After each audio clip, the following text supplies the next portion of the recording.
Herru, Fandís, áfram með bikar til 2-1 sigur og Þrótt, svona stefnu að verja titilinn, hvernig svona líður?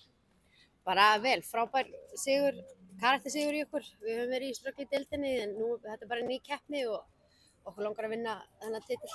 Eins og segir, hafa verið í ströggli í deildinni, hversu mikilvægt er að ná að klára leik og eru komnar núna skrefi nær því að verja titilinn?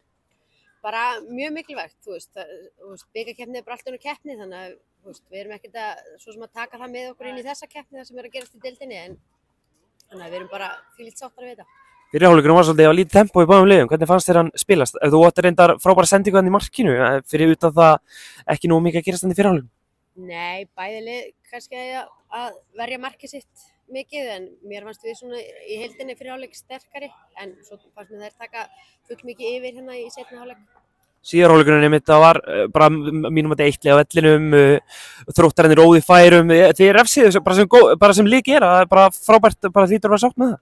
Já, mjög og það var það sem við ætluðum að gera hérna í kvöld, við ætluðum að refsa þegar við fengum tækifæri til þess og við gerum það, þannig að við erum bara mjög sáttar.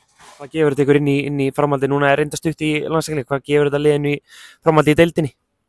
Þetta gefur okkur ekkert í deildinni en að sjálfsögðu skiptir máli að vinna þannig að við þurfum bara að vinna leiki í deildinni líka til að koma okkur af stað þar. Núna er einmitt stutt í Evrópumóti, stendur á að vera í hópnum þar að það er tilkynnt á föstudaginn? Það er alltaf bara bónus en auðvitað verður það frábært og með að ég fekk kallið í síðasta verkefni þá er það alltaf möguleiki, þannig að það verður bara komið ljós. Hvernig er standið búið að vera á þér? Bara ágætt, bara ágætt. Takk hérlega.